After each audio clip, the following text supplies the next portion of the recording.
Good morning readers. I, Harish Budhu, warmly welcome you to my channel. Learn as much as possible from my handwritten articles. Open Letter to His Holiness Cardinal Pitt. Part 6. This the 16th of September, 2020. Who is a communalist or a racist from the point of view of the Catholic Church and its 1960s press journalists? Tomorrow. The Church had invested money in the gambling Lottotech. Reverend Pitt. 1. This sixth letter of the series has many purposes. First, we are duty-bound to inform our adult, young and student friends on a daily basis. Second, we are morally obliged to help our Creole sisters and brothers, which we have been doing for many decades now. Third, we have a personal and moral responsibility to draw the attention of both the Church and the government on the causes of the desperate economic plight of 28% of the population. And fourth, and most importantly, we have to be loyal to our sworn mission of our own Facebook. Anyway, feel welcome, Reverend Cardinal. 2. The following 2 paragraphs concern our readers only. Friends, listen. You can't erase, forget and deny historical facts, even if they are all painful and dreadful. We learn a lot from history. We find out what went wrong in the past, and try to avoid the same old mistakes. We should know the past in order to understand the present better, and prepare for the future more effectively. History is a perfect mirror. 3. Which reflects but the whole truth. It is the rear-view mirror of a vehicle. It helps you to avoid accidents but also to move safely forward. Sorry for repeating that cautionary note again, reasons will be explained in the next paragraph. Only those who can think and utilize their brains properly will understand. All told, history is our best educator and guide. 4. But truth be told, the lesson of history is that not many leaders or people learn from history. Small wonder that some are ashamed of their own roots or parents or past traditions. It is all nothing but inferiority complex or guilty conscience. And regrettably, world history tells us that the uprooted and the converted are all groomed to feel more ashamed of their own ancestors' history than anybody else. Of course, they are wrong. You cannot repudiate your own origin, or be conscience-stricken about the cultures of your forefathers. True, we should not be a prisoner of the past. 5. Take the typical example of yesterday's opinion paper. A very few readers have taxed me as being communal. We respect their judgment. But then, it all begs the following simple and direct questions. Was it communal when on page 1, I had asked the Mauritius Commercial Bank to refund the 1837 £1.9 million sterling compensation award and invest it at today's market value, in the development of the children of slaves? Was Silvio Michel communal to have fought for it for decades?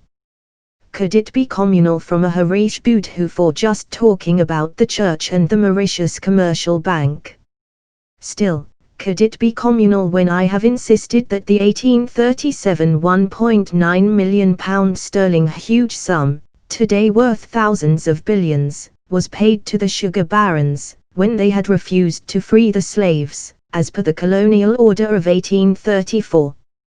More so, could it be that the same old refrain campaign is revived today, when that Mauritius Commercial Bank issue was raised every time in the past? To evade that sensitive issue.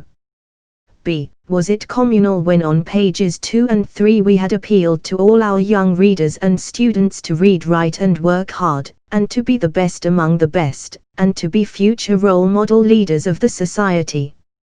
C. Was it communal when on page 4, I had referred to my sari-wearing mother? D. Was it communal when on page 5, I had given credit to Silvio Michel, who fought relentlessly for the civil, political, cultural, basic and other equal constitutional rights of his Creole sisters and brothers?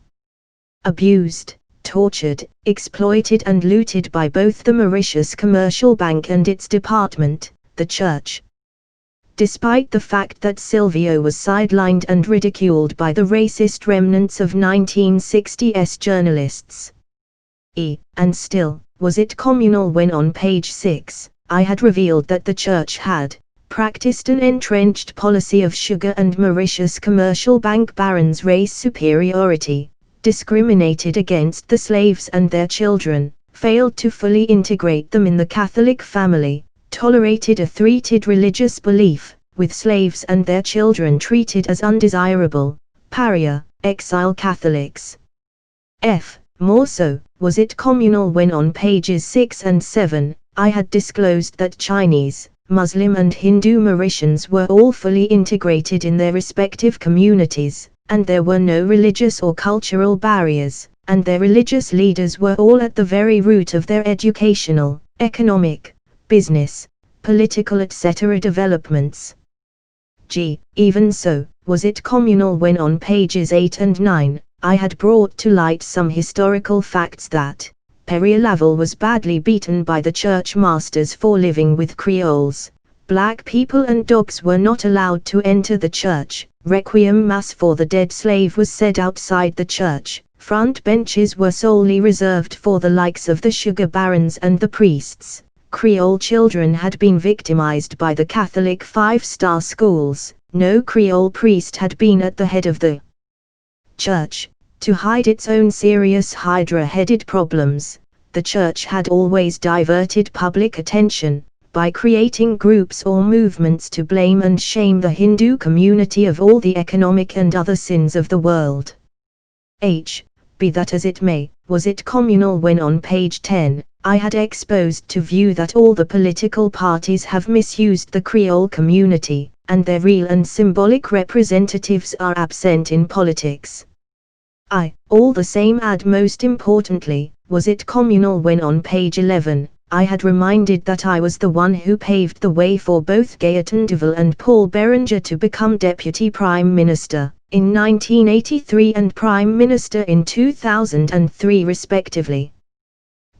Notwithstanding, was it communal when in 1982 I had helped to bring down the corrupt Sir Siwasaga government, in 1983 I had defeated Paul Berenger, in 1983 I had offered my Deputy Prime Minister post to Kader Bayat, in 1986 or 1987 I had been compared to Sir Winston Churchill because 6 militant social movement members of Legislative Assembly were convicted of drug charges. In 1979 I had won the scalps of 2 Labour Party ministers, Dabby and Bardi. In 1981 I had destroyed a wall on the beach of Cap Malhuro and liberated the beaches. In 1982 I had introduced the second Oriental channel on the Mauritius Broadcasting Corporation television, and that despite all the violent campaign of some movement militant Mauritian leaders, in 1984 or 1985 I had helped the Camp Diable Ijtama and Plain Vert Adgar, when others had abdicated.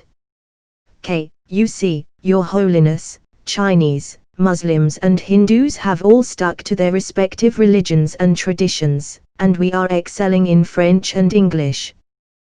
The Church has misled the children of slaves. It is not communal to expose the truth. To be continued.